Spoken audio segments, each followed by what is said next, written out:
like to welcome everybody to the March Murfreesboro Parks and Recreation Commission meeting, and at this time we'll call it to order. First item on our agenda, as usual, is the prayer and pledge of allegiance, and Eddie Miller has agreed to lead us in that. Eddie? All right. Stand, please. Heavenly Father, we thank you for the many blessings that you've given us. We pray that you help us make good decisions. We pray that you help our world leaders, that they may make good decisions for us in our world. We also pray that there be peace on earth and goodwill to all. Amen. Amen. I pledge Allegiance to the flag of the United States of America and to the republic for which it stands, one nation, under God, indivisible, with liberty and justice for all. Thank you, Eddie. Everybody should have received their packets earlier in the week. Contained in that was the minutes from our February meeting. At this time, I entertain any corrections or changes that need to be made to those minutes, and in the absence of those, a motion for acceptance. Move for approval. Second. We have a motion and a second. All in favor say aye. Aye. Opposed? Minutes are approved. We'll move now to new business. First item under new business is an update on the wetlands project. I believe Sue Ferguson has joined us from the Corps and is going to bring us up to speed on that. Sue, come on up. Mr. Welcome. Chairman, members of the Commission, if I could, before Sue starts, I just want to say how proud we are to have worked with the Corps of Engineers for the past almost 10 years on this project. And it looks like probably within the next year and a half, we'll be closing these projects out. We were doing renovation and still are on at least 2 of the wetland areas. Those wetland areas I list in my executive summary, which is Murphy Spring, Oakland Spring, Black Fox Wetland Spring, and then the Nickajack Trace. And those 2, the last 2 that I mentioned, what we've done there is basically just preserve the resource. The majority of the work has been done at Murphy Spring, which most of you know as Discovery Center, and then Oakland's, where is the Oakland's Mansion, and you can see all the different things that we have done there. And Sue has brought a nice report today that shows the dollars, and it shows what we're going to be proposing at the new Oakland site. And I'll let Sue go through her report and talk to you about what we have done up to this point, what we plan to do, and the dollars that we're dealing with. One of the things I do want to point out to the Commission is this was a 75-25 match. The 25% from the city come from the match of the land values. Anything in terms of land, we had to survey that, we had to appraise it. Anything that we did in terms of relocating utilities, administrative costs, so forth, counted toward that match. And you can see at the bottom of the list, there's still some real estate things that we need to do down around the upper portion of Murphy Spring, and that's ongoing. Generally what we do is we wait until we get most of our work or all of our work concluded so that we can send that in, and you can see where it shows a non-federal deficit, which is our match, and that credit should eliminate that. So just want to point that out on the front end, and then with that I'd just like to turn it over to Sue Ferguson. Sue? Thank you. I just want to kind of go over the spreadsheet a little bit, if that's okay, and talk about, it's kind of divided in things that are completed, construction contracts that we have awarded but they're under construction and we don't have a final cost on, and then some items that are remaining. And since the city's match is the value of the real estate, we know that the items remaining have to fit what the city has to match. And so we have more things on our list of remaining construction than we probably have dollars to do. We just wanted to, we're kind of taking it slowly so that as we complete things, we can award another contract so that we are not going over the city's match, is our main approach to this. And as Lanny said, we have completed the outside of the Discovery Center, everything about 5 feet outside the actual building. The Corps of Engineers constructed, including the boardwalk, the amphitheater, the pond, all the landscaping and the parking. And at Oakland's, we did the picnic shelter, the Trees of Tennessee, and the parking lots there at Oakland's. Those were the main things. Under construction is a trash screen at Murphy and just some minor cleaning up of landscaping things, some eradication at Oakland's, and then we have one large contract at Oakland's kind of to finish us out. And that is, and that's the drawing that we have attached at the back, which is in the ball field area at Oakland's. And we've kind of called this area Oak Park.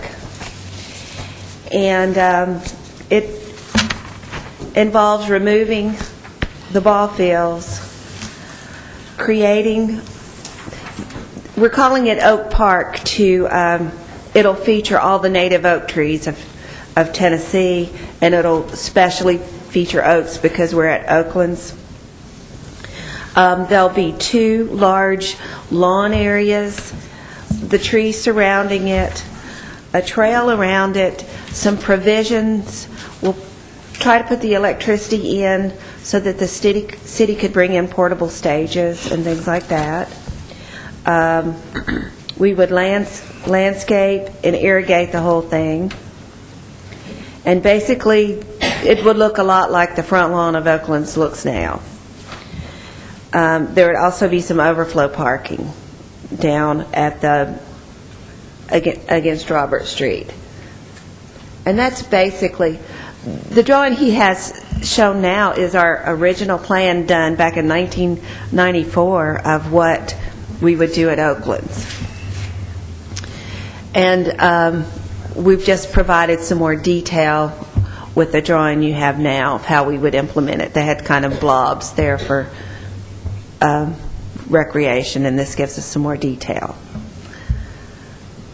You can see from the original master plan that Sue referred to that we did in 1994, that where the ball fields are now, which is Phase 3, what we're calling Phase 3 of this project, was denoted as a passive recreational area. What she has attached here, we have a larger scale.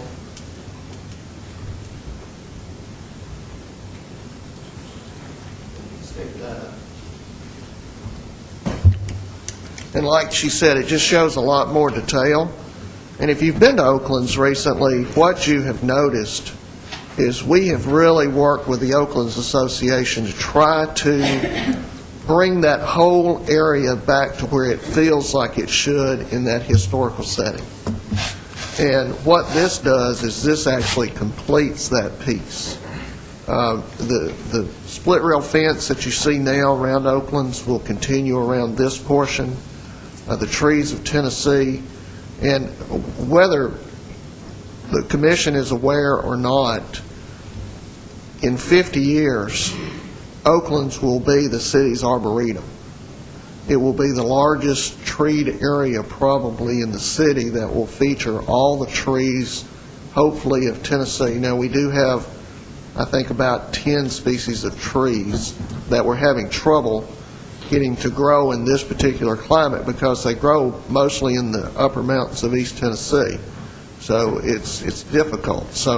But we're trying to do that. And you can see from this drawing that this will feature basically the oaks of Tennessee. So we have looked at it from, number one, a historical perspective so that we can try to put the area back into a historical setting, which will complement the mansion at Oakland's. Number two, we have looked at what we can do in terms of an educational program so that school groups,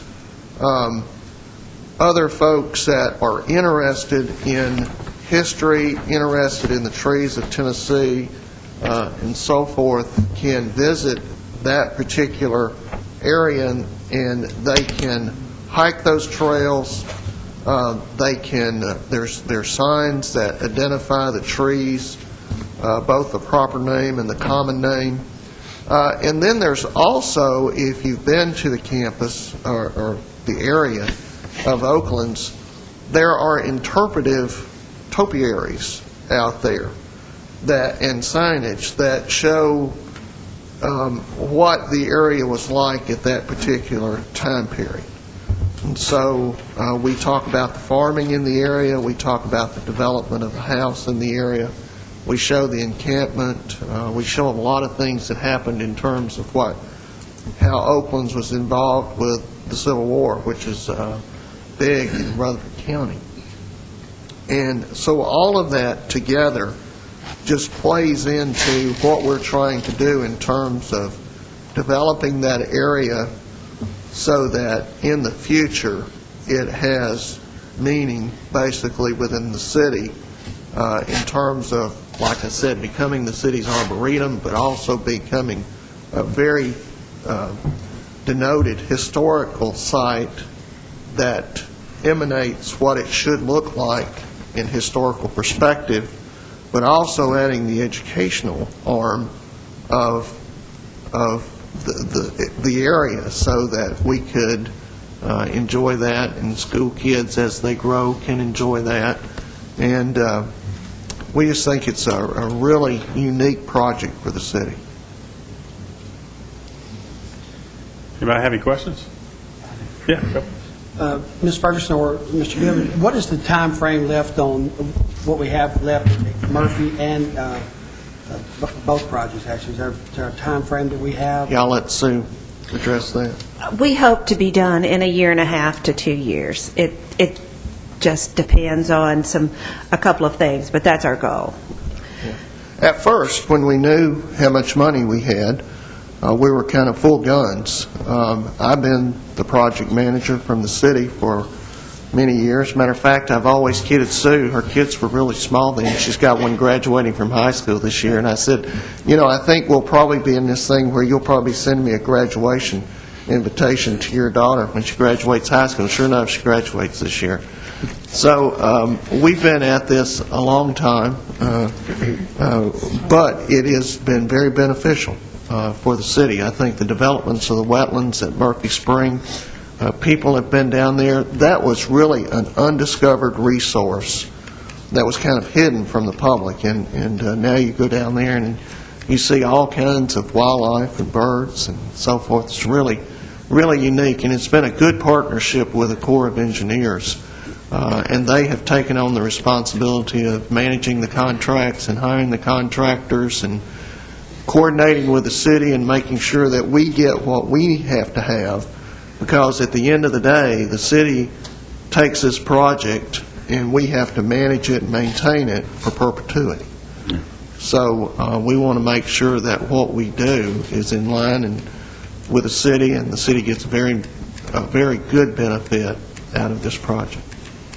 I think it'll be a good project, I think, for our citizens, and it's going to be something that is going to obviously enhance the feel of the Oakland's mansion.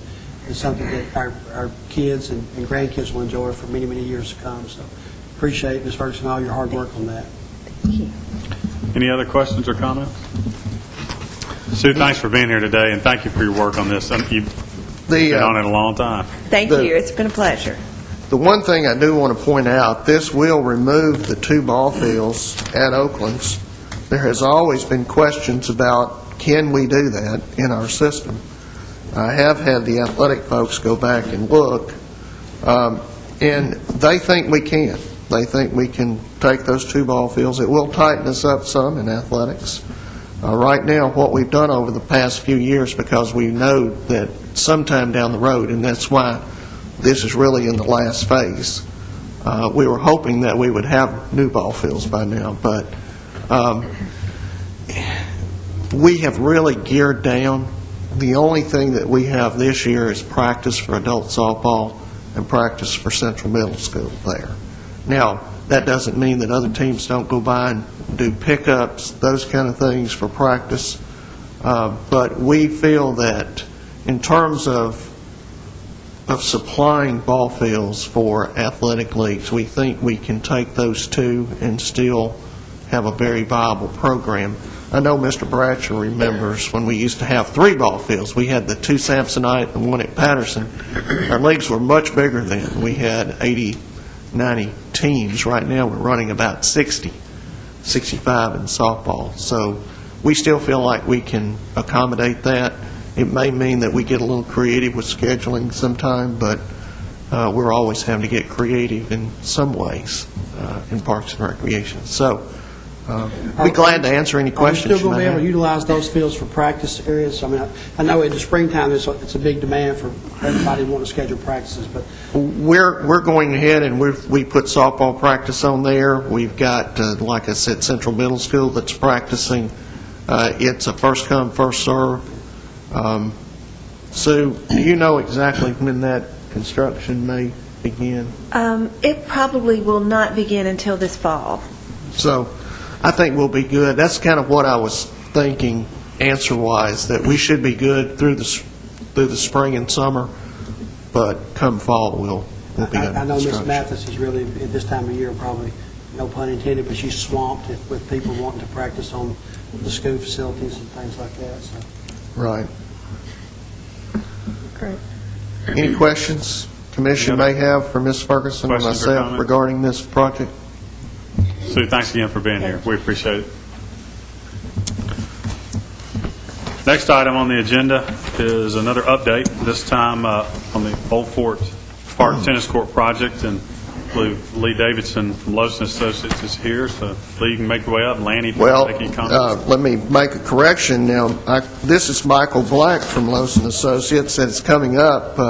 I had talked with Mike and Michael, and he had told me that Lee was coming, and kind of at the last minute, I think they switched horses. But Michael will do a great job, and we're glad he's here.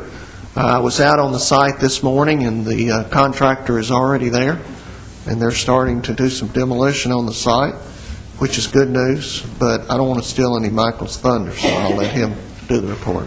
Michael, welcome. Thanks for having me, and I'll try to live up to Mr. Goodwin's introduction. First off, I'd like to kind of give a brief update on how we've gotten to where we are and the plans that we're implementing now, and finish off with the construction schedule that we're going to try to honor from here on out. Project started back in July of '08. We met with the Rutherford County Board of Education and the City of Murfreesboro to talk about what type of facility that we were going to implement on the project site. And we went into the design stage in August and issued construction documents in September for the project. And I've got an exhibit up here that shows basically what's going to be built now.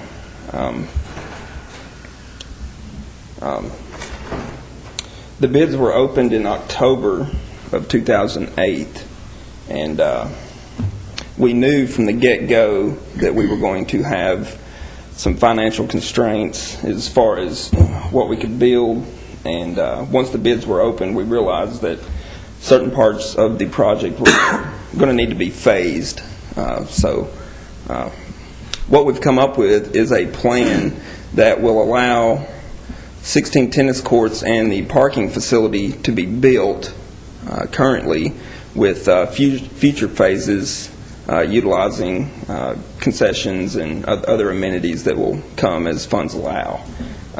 To get to this point, we, late December of last year, we went through a value engineering stage to further reduce the cost, while keeping in mind that we didn't want to reduce it to the point to where we lost the quality of product that we put on the ground, but we kind of staged it to where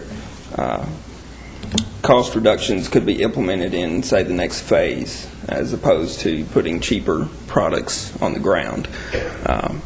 And we think the plan that we have now works great. Once funds allow and we get to move forward with future phases, no redesign will have to take place. We can implement the next phases and move forward.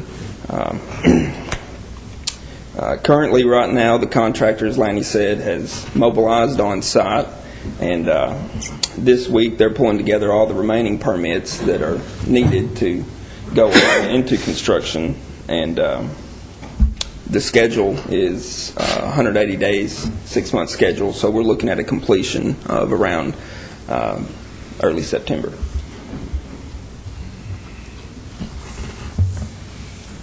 Okay, any questions for Michael on the tennis project? Question or comment? One of the comments I'd like to make, Mr. Chairman, members of the commission, we started off with 16 lighted courts. What we'll end up with is 16 courts, 8 of them will be lit. But they will have, the other 8 will have conduit for future development. That'll be probably one of the phases in the future. The concession and restroom area was not a part of this phase, but we're making some provisions for that. We'll have to utilize the facilities that are there now. But we had rather go in and do the base product, and that's what we put in the base bid, was the 16 courts, the fencing, the color coding, those kind of things, the parking, so that we could see what those courts would cost us if we did the 16. And that was our commitment. That was a commitment from the county. And if you recall, City Council had to come back, and I think there was an amendment to the contract, and City Council was gracious enough to come back and add another $600,000 to the project. Without that, the project would have not happened, I don't believe. But the county did put in $1.2 million. And the agreement states that after construction, the Parks and Recreation Department for the City of Murfreesboro will operate and maintain those courts, and that agreement will be for 20 years. And I think the $600,000 that we contributed was with the stipulation that we get the ag building Yes. back from the Yes, lease. and come July the 1st, it states in the contract, as of June 30th, the two mayors will get together and they will not have to have any other action to implement the transfer of the ag center. Do we feel like that between the number 2 fairway of Old Fort and the tennis courts that we've got significant buffering, that we won't That's a have good question. someone pelted in Mr. the head by a McFarland. golf ball? Hit by you? Probably it's left. One It's on the left one side. let me speak to that, because that is an excellent question. We did meet on site, and you know that fence line is very vegetated, but also in the winter it defoliates, has deciduous trees there. And one of the options that we bid as an ad alternate was a fence or a screen, netting, if you will, a safety netting between the tennis courts and the golf course. So that will be a part of the installation. So that was one of the things from a safety standpoint we felt was very critical, and we picked that ad alternate as a part of the project. Okay. Any other questions or comments? Michael, thanks for being with us today in the update. Thanks for having me. Appreciate it. We'll move now to item 3 under new business, which is an update on the Sunshine Players, and I believe Terry Womack is here today. Terry, welcome. Hi. I wanted to, before I got onto the Sunshine Players, did want to tell you that we are in production right now of Harvey, which is not a Sunshine Players production, it's all adult. And it opens March the 20th at Patterson. And so I want y'all to come see Harvey, and you can, meet Harvey. He's a 6-foot and Invisible half-foot rabbit. puka, an invisible rabbit. You know the movie with Jimmy Stewart and Harvey? It's really good. Anyway, I'm not tall enough. since we moved over to Patterson Cultural Arts to do theater and stuff, we used to just always do kid shows, Sunshine Players. And then we tried doing a little bit of some kids and some adults. Well, now we want to go back to just doing the kids because we miss out on building a really good core group of kids when there's like 6 months in between the time they can do a show. And as I look back over some of the past shows, which I'm going to show you some pictures of in a minute here, we had, big groups of kids that have stayed together throughout the whole thing that are still friends. Elizabeth Williams works for us now. She was a Sunshine Player 10 years ago. Of her core group of kids, they are all still friends. They all keep up with each other wherever they are. So we want to go back to doing kids. So in going back to doing kids, we want to do a Sunshine Players membership, which would be $30 that they would pay at the first of the fiscal year, and then they can be in as many shows they wanted to without any other cost pretty much to them. They don't have to sell tickets. They don't have to do anything. And so because that's a $5 increase over what it was about 10 years ago, then I think I need permission. Is that correct, Mr. Goodman? Yes, we do. So I'd like to do that starting in the fiscal year of July 1, or with the auditions of Snow White, which starts our 20th anniversary season. So I don't know what I need. Vote on it. Tell me I can do it. Mr. Chair, we need a motion and approval on increasing that fee. Okay. Before we So moved. have a motion. Second. All in favor, say aye. I'd like to discuss it before we vote on it. Okay. Discuss. Since we have a motion on the floor and second, then discuss the motion. All right, so the fee was $25 Yes, a sir. year, Yes, sir. and now it will go to And- 30, but the kids do not have to sell tickets. They do not have to sell tickets. They don't have to do anything else. See, right now, if they're casting a show, they have to sell $10 worth of tickets, which is equivalent of $50. Okay. Kind of deal.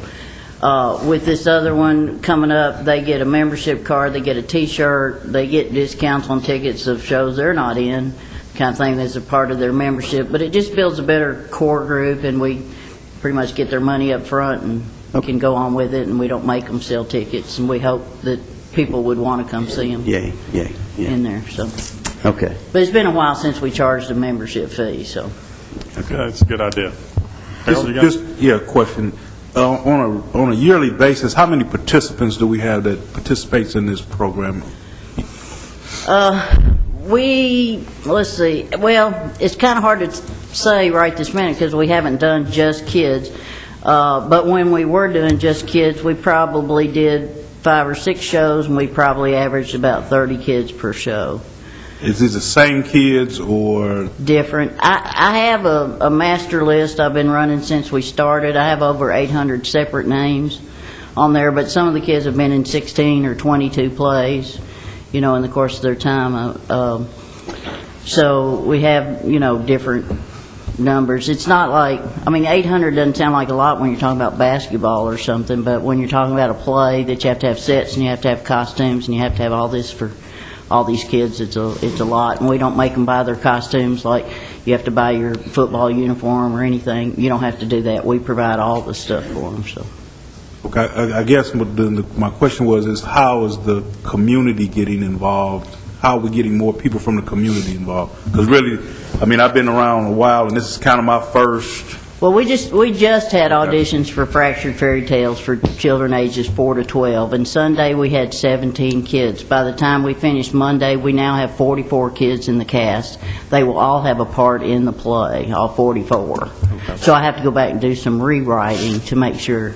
But we have about 8 4-year-olds in there, and of the ones that came out to audition, I think maybe 10 have been in shows before, so we got 34 new people I've never seen before. Mr. Yoakley, I think to answer your question more specifically, we advertise these just like we do all of our other programs. We have it in our Rec Connection. Okay. Terry actually has a mailing list of the past ones that she will send things to, but then we openly solicit for people to come out and participate in shows. Okay. So I'm just going to start this little... Well, we're back to, slideshow while I talk to you. We want to vote on the motion. Is there any other comments, discussion? All in favor, say aye. Aye. Opposed?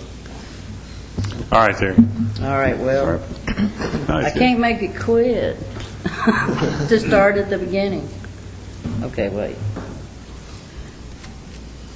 I'm challenged here. Okay. No, stop. We started out doing children's theater. Okay, maybe it'll go now. All right, well, there you go. Because I served on the board at Murfreesboro Little Theater, and every time they would come up and say, we have to do a children's show, they'd all go, we don't want to do kid shows. So I volunteered to do the kid show. So we did them at Cox Memorial Gym, we've done them out at the park, we've done it at the log cabin, we've done it here at Patterson. So wherever we can find a hole to do it, that's where we'll do children's theater. So we've had Eric Smith was in it. He's an actor out in Hollywood now. Chris Young, who's a national star, he's a Sunshine player. Molly Robertson just graduated from New York University in music theater. Eddie's daughter Emily was a Sunshine player. His son is a Sunshine player. Tim's daughter was a Sunshine player. David Edwards on City Council, his kids were in the program.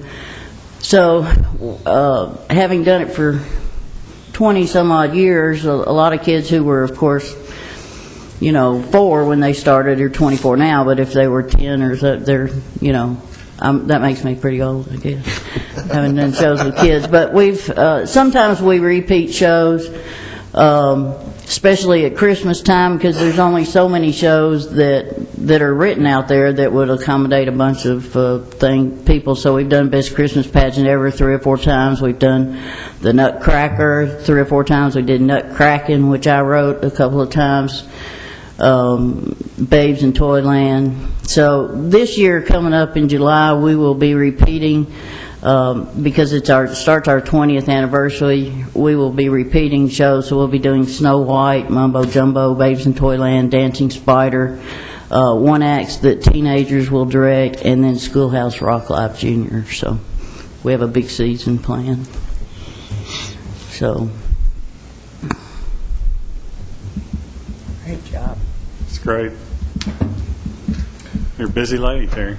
well, I try. I try.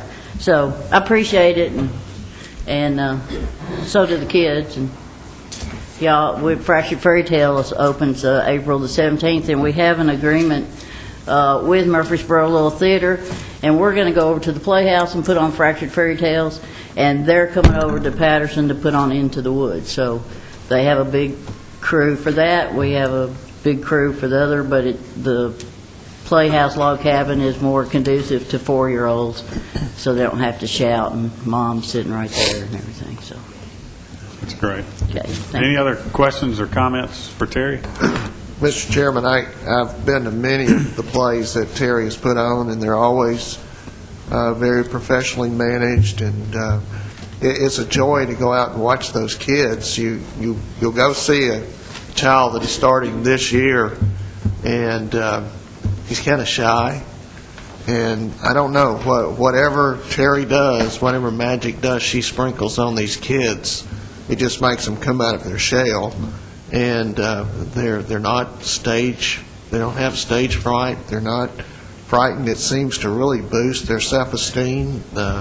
They do better in school, especially when they're doing book reports and those kind of things. So it's good all the way around in building character in these kids. And I think now she has some of the kids that started that are now bringing their kids to this program. Terry So- started when she was in elementary school. Yeah, right. Thank you, Dee. I appreciate that. You're welcome. Terry, thanks for being here and the work you do. Item 4 under new business is an update on the McFadden Community Center programs and activity, and C.C. Carr is going to be here to give us an update on that. C.C., welcome. Thank you. What would you like to know?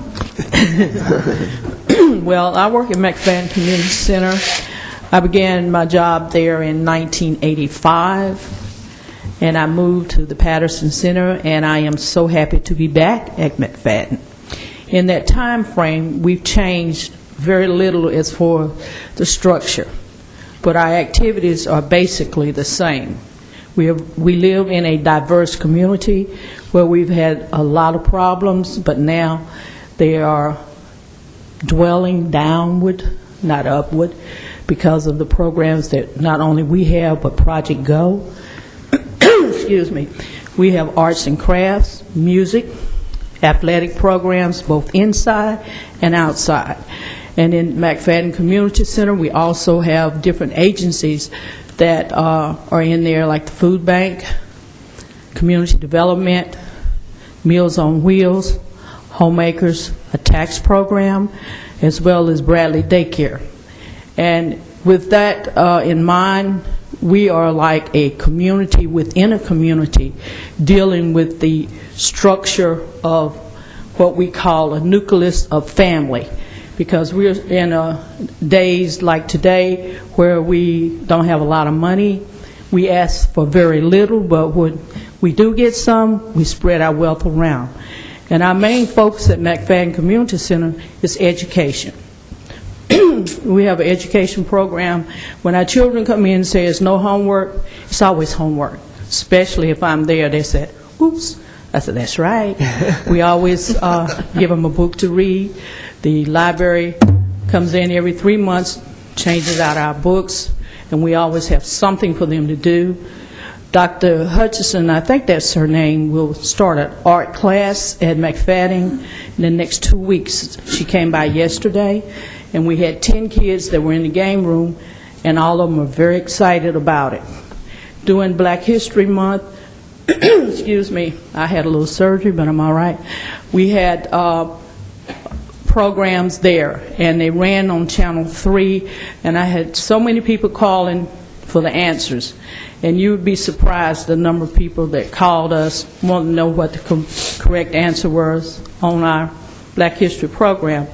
And the young man that has won the last 3 years, I'm not going to call his name because we don't have his award yet, won it again, and he's now 13 years old. And he can recite to you anything that you would like to hear dealing with Black history. And he can do Dr. Martin Luther King, I Have a Dream, as if he was Martin Luther King. And one of our questions at that time was, what does the dream mean to you? In theory, it means a change. And a change has come here in Murfreesboro. And we appreciate everything that this commission has done for us and the things we hope that you will do. And we're not going to ask for a whole lot, but we will be asking, because we understand that we're in a recession, and we know what that means. However, I'm sure that with that, it's going to be a few changes made at McFadden as far as beautification that's already started. And I commend you for the job that you do, each and every one of you coming to these meetings, and I appreciate the fact that I have a job. And if there's anything that we can do at McFadden for you, please come by. All right, Cece. Anybody got any questions or comments for Cece? Cece, I want to say, I know you've been with Murfreesboro Parks and Recreation for quite some time. You do a great job. Wherever you've been able to work, you've always done a great job. You have a great relationship with children throughout the community. What are the, can you tell me what the hours are of operation over there at the community center? The daycare comes in at 6 in the morning, but my operation times are from 10 to 8. In the summer, they're 10 to 6, Monday through Friday. We have rentals on Saturdays and Sundays. Is the gym area open for just people to walk in and participate, open play or whatever, on the weekends or in the evenings? In the afternoons, and we have some times in the morning where we have some adults that come in and walk. We have a walking program for 18 and over in the mornings. They come in and walk to music. And if they want to play ball or basketball or something, someone is there for that. But on the weekends, we just strictly rental. There's selected days, Mr. Bratcher, that you can come in the afternoons and evenings and play basketball. Right now, we've got some of our youth basketball practice going on at McFadden. And then also, we have a program there through Cindy Cinderella's for twirling and gymnastics that is scheduled in the gymnasium as well. But it's a very active center. I know that was where you spent a lot of time growing up around McFadden. But it's still an active center. Part of it is for Parks and Recreation. Part of it is for community organizations, just like our city's community development office is there. Like she mentioned, the Rutherford County Food Bank is there. So there's a lot of activity. Meals on Wheels is there. The Bradley Daycare is there. And you can see a lot of activity coming and going from McFadden Community Center, and it really is, I guess you would say, a true community center because it does, like she said, address family needs and people in need. So we try to make sure that our program reflects the values that this commission would want in a recreation program, but we also try to make sure that we fit those needs of those folks that live in that particular area. Because most of the kids that come to McFadden walk to McFadden. It's not one of those community centers that you see a lot of people driving up and dropping their kids off. It's mostly kids in the area that's walking over and looking for something to do in the afternoon and the evenings. Excuse me. I have a basketball team that practices there, and it is clean, safe, well-run. I appreciate what you do. Thank you. You're welcome. Any other questions or comments? Cece, thanks for the update, and thanks for all you do. Thank you. The last item under new business is a consideration of an amendment to the Gateway Island policy, and Angela Jackson's here to tell us about that. Good afternoon. Our policies for special use on the Greenway. Currently, when we have requests for events, fundraisers, 5Ks, walks, things of that nature, we have previously prohibited them for use on the existing Greenway. We've rerouted them to other parks and other venues. What I would like to for you to consider is, with the upcoming addition of the Gateway Trail, we feel that the way that this trail is designed, it's really going to be conducive to allowing walks, fun runs, things of that nature, the open space, the way that it loops. I think that our reasoning why we prohibited it on the existing trail doesn't necessarily apply to this, and it is something that we would like to consider doing. So what I would like to do, with your permission, is add an amendment to our current policies to state that the Gateway Trail may be used for special events with written approval from the City of Murfreesboro Parks and Recreation Department. Special use requires that all rules and regulations regarding the reservation for the Gateway Island and Trail be adhered to, and that all fees apply as required. Any questions regarding this request? I think it's a great idea. The only thing I would like to, this may already be in our policies and procedures, but using the Greenway a lot, I know if we're having on that section, if we do allow fundraising opportunities and activities, that we do try to safeguard people running power cords and things like that across the Greenway, where we'd have runners and different people coming through and tripping over different things that would be coming across an active travel way. Absolutely. What we'll do when we receive the request for these venues is we'll ask them to fill an application and ask a lot of questions. When we feel like that the event is going to be coordinated in a way that would be safe and wouldn't interfere with its regular use, and if it does, how we can best manage that, then we enter a cooperative use agreement with the organization, and that's something that goes through Ms. Baker and our legal department as well. And generally speaking, in those legal agreements, we do put all of those caveats in there that cover safety. Matter of fact, generally one of the lines in there says, if you find anything unsafe in this particular venue, please report it to the Parks and Recreation Department's director or designee prior to the event, so that can be corrected. So We do have somebody on site generally when these things are going on. So if we see something like that, we would correct that. I think, But- excuse me. That's okay. We have had many phone calls, believe me, about this venue. We know that there's already an organization that is planning a 10K in that particular region and wants to finish there at the Gateway Island. And we just think it's going to be a really nice venue.